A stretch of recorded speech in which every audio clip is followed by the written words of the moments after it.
Hey, it's Deborah with another video on the business side of self-publishing. Today, I am going to be reviewing Newsletter Ninja, the first book by Tammi Labrecque. It's a short book that promises to turn you into a mailing list expert, and it comes highly recommended by David Gogren. I have read this cover to cover twice, and I'm not sure it lives up to the hype.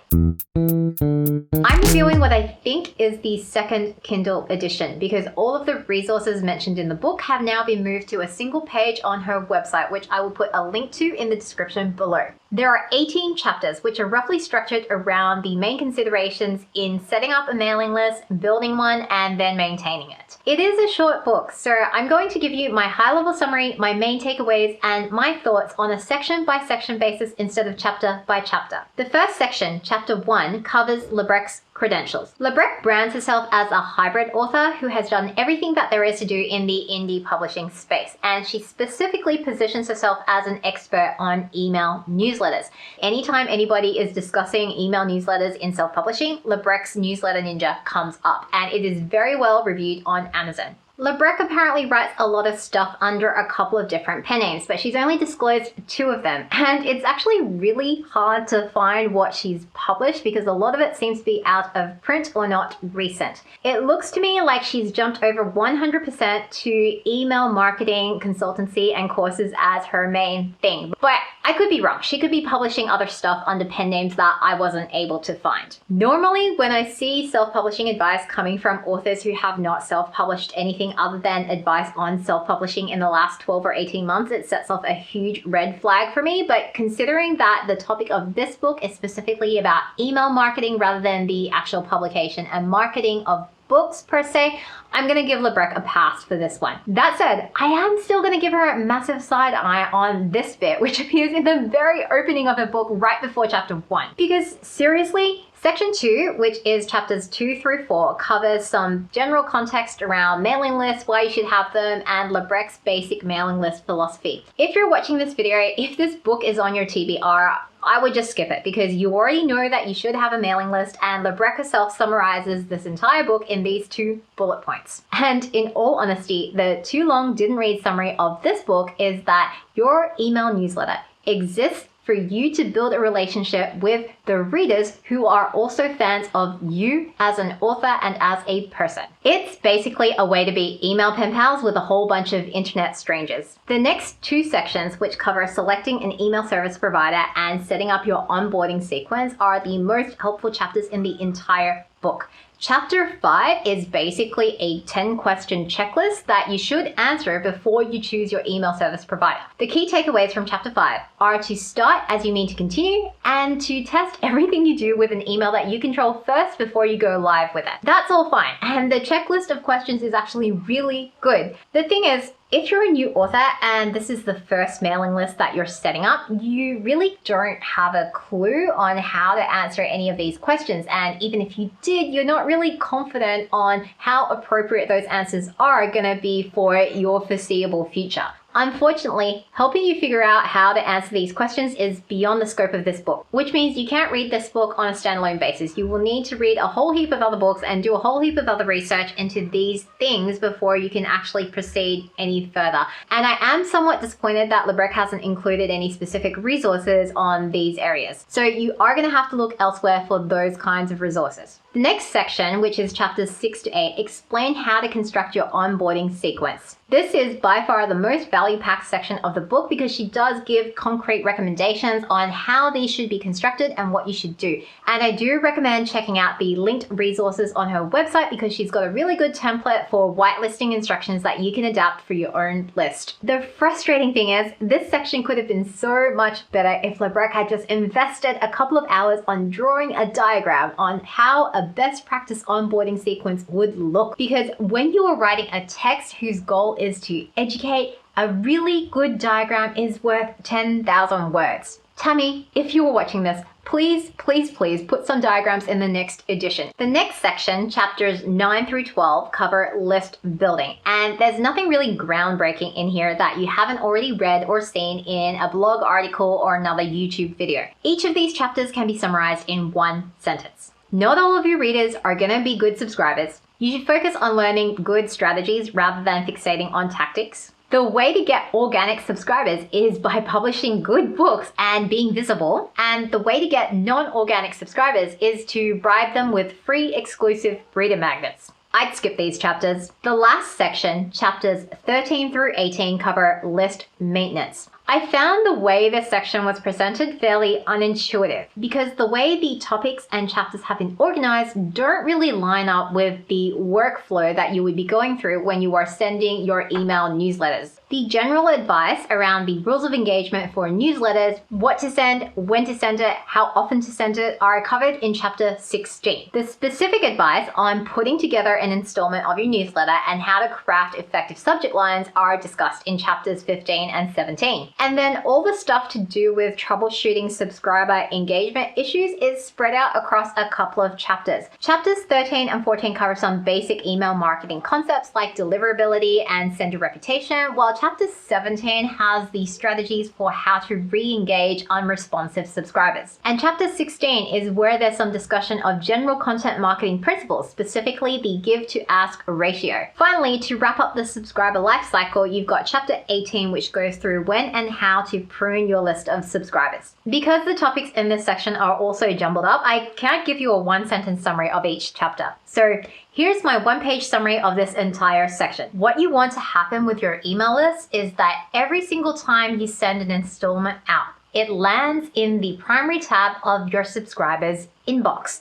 And when they see an email from you, they're excited to open it because every time they click on one of your emails, it makes their day better. Whether it's something that just makes them smile and laugh, or something interesting or helpful to them, or maybe it's something that encourages them to engage in dialogue with you. To make this happen, you need to build a relationship with every single subscriber on your list. And the way to do this is to write every single installment of your newsletter as if you were writing to a specific person, the way you would write to a pen pal. It also means that you should keep your release date email separate from your regular emails. And like any healthy relationship, it should be a two-way exchange of value. So if you have subscribers who are not opening, clicking, or replying to your emails, or they only do that when there's free stuff for them, then you need to get rid of them. Overall, does this book deliver on its promises? In my opinion, no. It's a good, solid introduction to the basic principles of content marketing via email, and that's really it. It is far from comprehensive. It does not teach next level methods, and you are not going to end up an author mailing list expert by the end of the book. As I said in the beginning, I have read this book cover to cover twice, and the first time I did, I thought it was a good book. Having reread it this week, I want to add a little bit more nuance to that position. I still think that the philosophy and the strategy presented in this book are good. I think what Labrecque teaches makes sense, and it's certainly consistent with all the advice you see out there about building an audience on any platform, which is to say it's all about building a relationship and trust with that audience. However, when I evaluate this as a non-fiction text that aims to educate, I think it fails on a number of counts. Not because Labrecque doesn't know what she's talking about, because she does, but because of the way she's chosen to present the concepts. The topics have been organized into chapters the way that somebody would deliver this as a half-day workshop, and she's also chosen a prose style that is very conversational and didactic. This kind of delivery is great in a workshop setting when you're working really hard as the instructor and facilitator to build rapport with the people in the class. There's nothing inherently wrong with that kind of prose style, but it does result in a lot of repetition, a lot of semi-relevant asides, and a lot of parenthetical jokes in the text. It does not translate well to the format of an educational text. If I put my textbook author hat on and went through this book with a green pen, I'd cut half of it because all that banter is actually detracting from the learning. This wouldn't be a big deal if Labrecque compensated for it by including some key diagrams, or maybe end of chapter summaries, an action step checklist, or an all-in-one quick reference flowchart for newsletter management. But she hasn't done that, and you can't get these as downloadable extras on her website or as exclusive reader magnets for her mailing list. So you're left with this book that you can't really use as a reference because no regard was given to that particular use case when it was written. Even though though I've now read it cover to cover twice and I've gone through and highlighted a whole lot of stuff in the book, it's still really hard to find the things I need because the chapters and the way that the text has been presented and set out and organized has not really been designed with this in mind. The whole thing, beginning to end, really reads like a transcript of somebody presenting in a workshop. Even so, you can still get past this because I have read other self-pub, self-help titles that make the same mistake. The thing is, the main saving grace for all of those titles is that they illustrate their main points with specific case studies. Newsletter Ninja doesn't. Despite exhorting you to track all the metrics and to split test everything, this book is very light on real life examples. It's not that there aren't any, there are a few, but they're just kind of sprinkled throughout in this anecdotal way.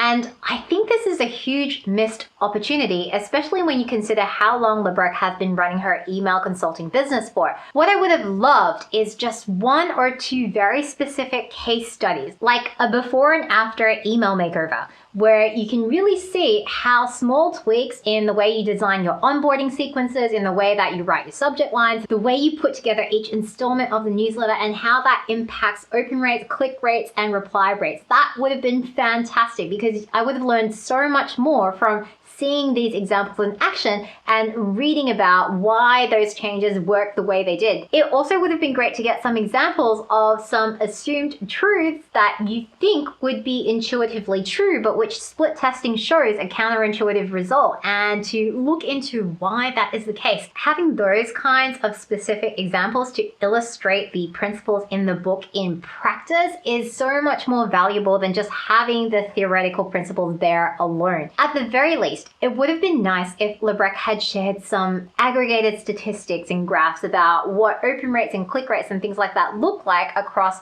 her entire client base, or maybe just her email list, or maybe what she's seen in the various genres and whether it changes depending on genre and things like that. She does have this information, and you can get around the privacy aspects if you get consent of the people whose information it relates to, and obviously it wouldn't be a problem if it's her own information. You could make up fictitious examples based on real examples that you know to be realistic, and there are places in the book where she's shared things like a specific open rate, but it's just dropped in as this parenthetical note, and there is no overarching approach or benchmarking process or anything like that to help me figure out whether the open rate I'm currently getting is good or not, and what it should look like as an author who has just started the list versus an author who's been running a list for 10 years. And that's why I think the foreword from David Gaughran and the shout out in Let's Get Digital actually backfires on Labrecque a little bit here,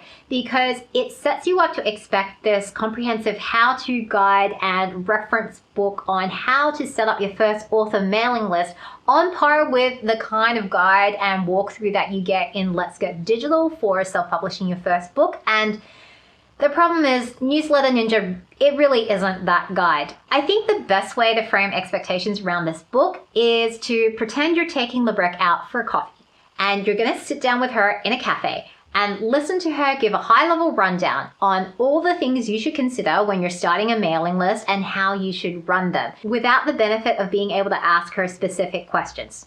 If you've never run a mailing list before, this is as good a primer as any that you'll find out there. And if you have and you already have a list, then it's a good quick sense check against best practices, kind of like asking a more experienced colleague what they're doing. If this video was helpful, then please give it a like so I know to make more content like this for you. And if you've read Newsletter Ninja, let me know in the comments whether you agree with me. The next book I'm going to review is Labrecque's sequel to this, Newsletter Ninja 2, which is all about reader magnets.